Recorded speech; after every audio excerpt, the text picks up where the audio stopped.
요거 TSW하고 요건 뭐예요? 유전적으로 저기 있어야 돼요. 유전체 검사를 해서 요 저항성 유전자가 나와야 돼요. 이것들이. 그래서 우리가 유전적인 저항성이라고 한다고 하고요. 그 다음에 재배적 저항성 있어요. 환경 및 병원체에 강한 식물체 만들기. 그래서 뭐냐? 환경에 강한 식물체 만들기가 있죠. 그러면은 아까 멍텅구리 하우스에 있는 놈들은 왜 그렇게 강해졌을까요? 계속 정식하자마자 스트레스를 많이 받고 이런 변화를 겪던 것들 적응이라는 거예요. 우리가 식물은 뭘 한다? 적응. 한 번은 이제 이게 어떤 얘기 재미는 우리 우리 이제 채팅방 하듯이 뭐라고 하면 그러니까 식물학자들끼리 하는 이런 요새 오픈 소스로 하는 이런 채팅방 같은 게 논문 이런 게 댓글 달고 이런 데가 있어요. 거기서 하나 몇 년 전에 올라왔던 내용이 있어요. 여기서 상업적으로 재배하는 과채류들은 유전적 소인이 강하냐, 환경적인 그러니까 모양이 환경적 유전적인 게 더 중요할까요? 환경적인 게 더 중요할 것인가에 대한 토론이 있었어요. 그럼 결론이 뭐였을까요? 결론이 주로 의견을 단 사람들의 의견이 유전적이었을까요? 환경적이었을까요? 환경이었다는 거예요. 왜냐면 우리가 실제로 키워보시면 아시는데 토마토가 됐고 오이가 됐든 간에 똑같은 품종을 다른 온실에서 다른 사람이 키우면 달라요. 전혀 다른 품종이 돼요. 유전적 요인이 보다는 환경적 요인이 더 큰 걸로 우리가 판단하고 있어요. 그러면은 환경 및 병원체에 강한 식물체 만들기, 광합성을 충분하게 된다. 예를 들어서 장마철에 광합성을 제대로 못해요. 그럼 어떻게 돼요? 여기서 장마철 광하고 12월달 광하고 누가 많을까? 여기서 장마철 맨날 비 오나요? 아니죠. 비 오는 날도 있고 안 오는 날도 있고 평균 내면 누적 내면 어떻게 될까? 겨울하고 12월달하고 12월 중순부터 1월 초까지 하고 장마철 기간하고 누가 더 광이 없을까? 또이. 그러면은 우리가 12월 때 우리가 겨울 나요, 못 나요? 우리가 일반적으로 다 작기가 다 겨울 나는 작기죠. 다 나는 작기요. 근데 우리가 장마철 통과해 못해요. 거의 장마철 통과는 어렵다고 해요. 왜 그래요?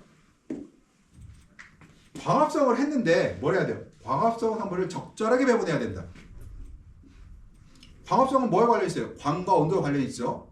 광이 많고 충분히 있어야 되고 온도도 충분히 있어야 돼요. 오케이, 거기까지 좋았어요. 근데 두 번째, 겨울에 12월 달에 우리가 뭘 하나요? 광합성을 제대로 못했으니까 조금밖에 못했으니까 온도를 낮춰서 광합성 양분을 생장점에서 키 크는데 많이 못 쓰게 온도를 내려놓죠. 그러니까 어떻게 양분이 뿌리로도 가고 생장점으로 가고 잎으로도 가고 골고루 나눠가죠. 그러니까 바로 배분을 잘한다. 뿌리까지 여기서 특히 배분에서 제일 중요한 게 뿌리로 양분을 공급하는 게 중요해요. 그럼 뿌리로 양분을 공급하는 게 뭐였어요? 온도를 낮춰서 우리가 지압으로 양분이 더 가게 한다.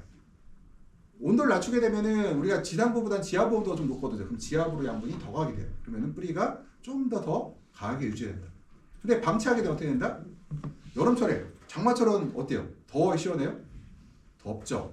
어디가 이 생장점이 온도가 높아가고 그리고 속도가 어때요? 성장의 속도가 빨라지고 양분이 뿌리까지 못 간다? 못 가죠. 그럼 뿌리가 약해지고 늙은 뿌리가 많으면 어떻게 돼요? 늙은 뿌리가 썩게 되고 썩거나 약해지면은 곰팡이나 세균의 침이 용이하게 된다는 거죠. 이것들이요.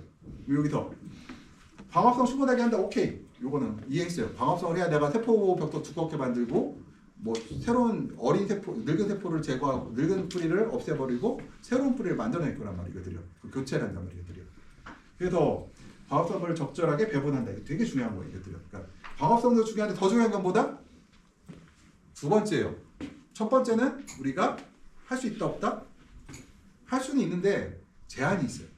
두 번째는 이 제한에서 뭘 한다? 두 번째라죠. 그 다음에 광합성을 적절하게 배분한다 해서 온도 말고 또 뭐 있을까요?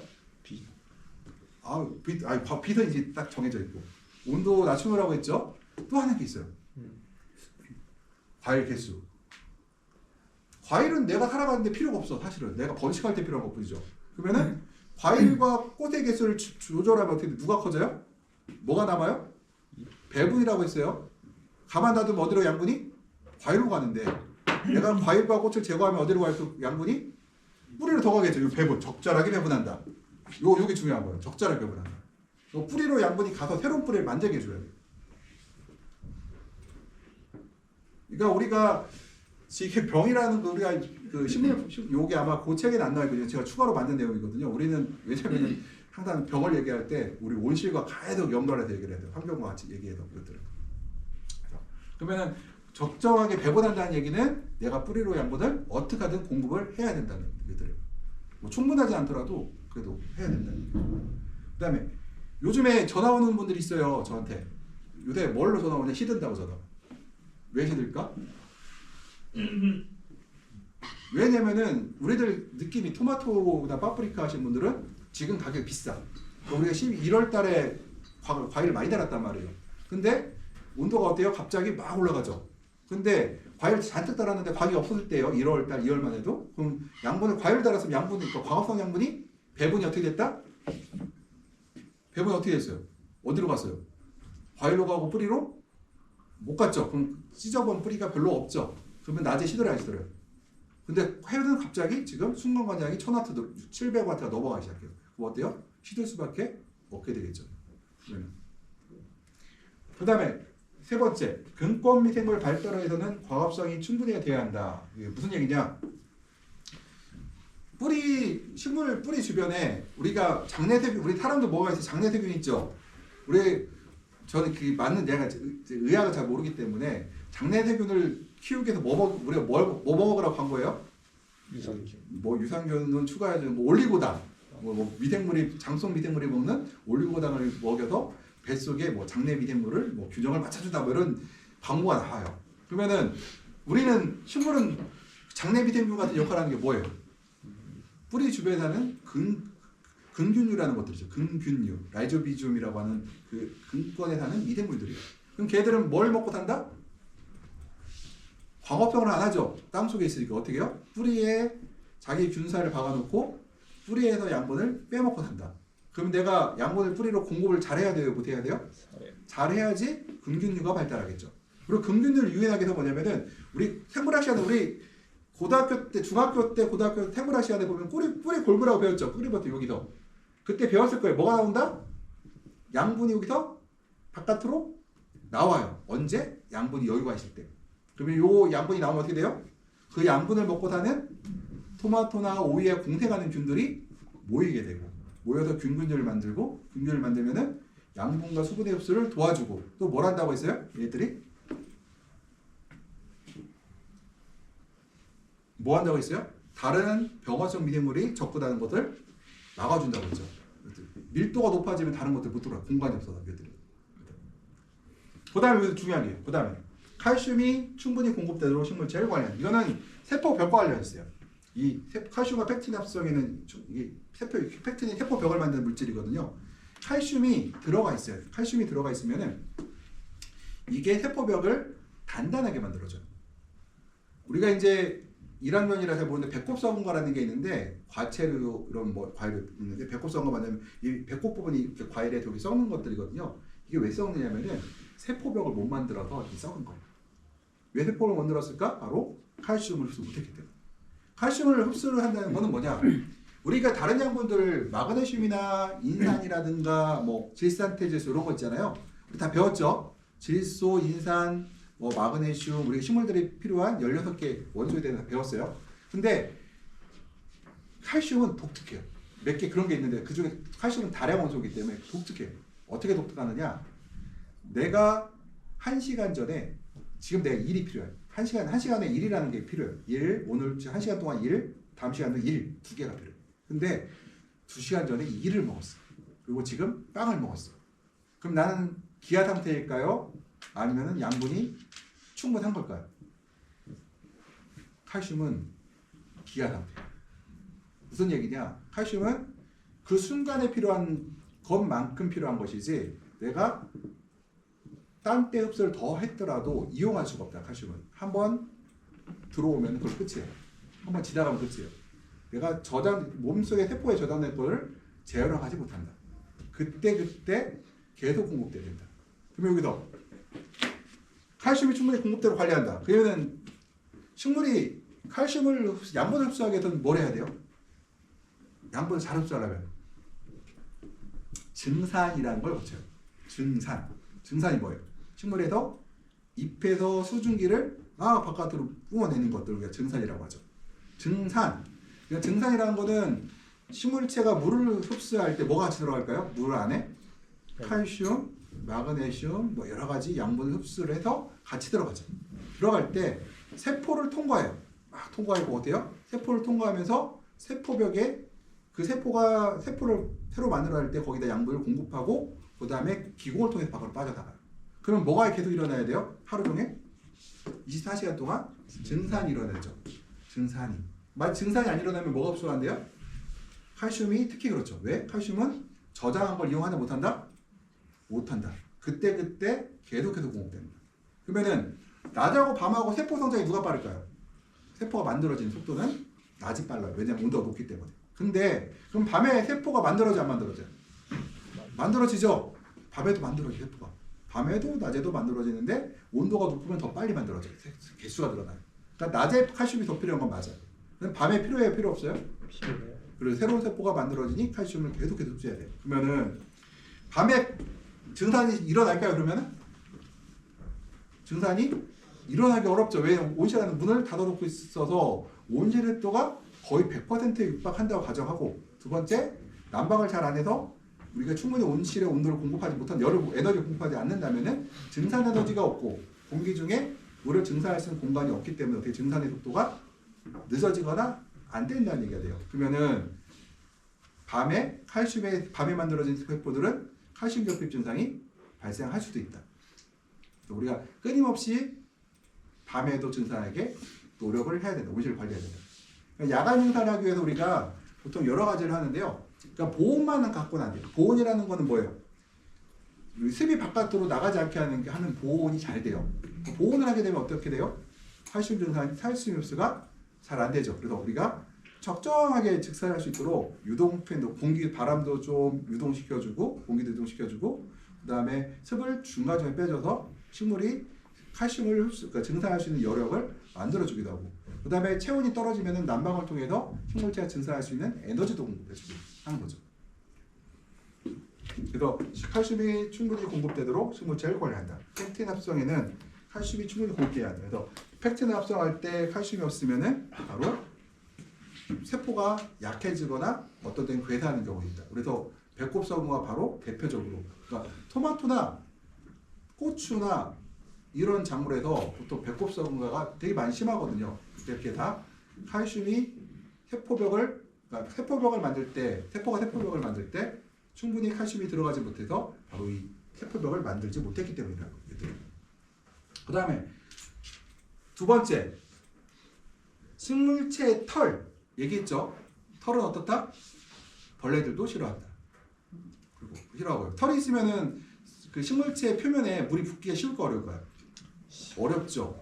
털이 있으면은 튕겨 나가겠죠. 그래서 거의 매치가 튕겨 나갈 수가 있죠. 그 다음에 아실슈가라고 그냥 가지과 채소에 있는 건데요. 아실슈가라고 제가 사실 아실슈가에 대해서 그냥 잘 몰랐었는데 한 10년 전에 어떤 다단계 업체에서 유튜브에다가 어떤 걸로 했냐면은 토마토를 닦아요. 그리고 노란 물이 나와. 그러면서 농약이라고 자기네 그 주방세제를 팔면서 자기 주방세제 담궈놓으면 이렇게 토마토에 묻은 농약이 씻겨 내려갑니다. 이거 팔았다고. 그래갖고 난리가 났어요. 아주 유명한 다단계 회사가 있어요. 뭐 네트워크 막 하여튼 그 회사가 있는데 거기서 만든 세제가 그런 식으로 광고를 한 거예요. 그런 식으로 유튜브로. 그래서 연락이 와서 도대체 이제 우리가 이제 그 노란 물이라는 거는 우리가 다 알고 있죠. 저거는 아시슈가는 물질이고 그냥 그런 거야. 그 우리가 토마토 만지고 작업하면 손에 노란 묻는 물이 있어. 그 정도 알고 있었는데 그러니까 이게 들어가 보니까 이 아실슈가라는 물질이 식물이 건강할 때, 밥과 채소가 건강할 때, 그리고 성체가 됐을 때 총체벌레나 이런 미세충들이 진딧물 같은 거, 토마토에 진딧물 안 와요. 그게 왜 그런 이것 때문에 안 온대요. 능에도 안 오고 바로 이 아실슈가라는 물질들이 노란 그 물질이 나와서 이게 나오게 되면 일단 끈적끈적하니까 미세충들이 싫어하고 두 번째 독성이 있어갖고 얘를 먹으면은 얘가 있는 것을 먹게 되면은 발화율이라든가 성장 속도가 늦어진다고 돼 있어요. 그러니까 벌레들 입장에서는 이 노란물이 나오면 갈까요 안 갈까요? 회피하겠죠. 그래서 회피하겠죠. 그래서 이 아실슈가가 많으면은 해충의 저항성을 얻는다. 그러면은 털이 많고 아실슈가가 많이 나오게 하려면 어떻게 해야 돼요? 관리를 할 때 뭘 해야 돼? 첫 번째 광합성을 충분히 하고 배분을 잘 되게 해야 됩니다. 앞에 두 개가 안 되면 뭐가 안 나와요? 내가 방어기작인 노란 그런 아실슈가라는 방어기작들이 안 나오겠죠. 그러니까 모든 식물들은 지금 뭘 하고 있다 지금? 곤충들하고 곰팡이하고 전쟁 중에 뭐 하고요? 싸우고 있죠.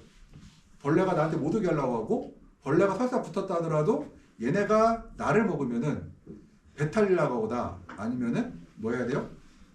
배탈 나게 하거나 아니면 뭐 우리가 이제 그 벌레들은 성장할 때 자기 껍데기를 까고 성장하고 껍데기 까고 이거 반복하거든요. 이걸 못하게 해요.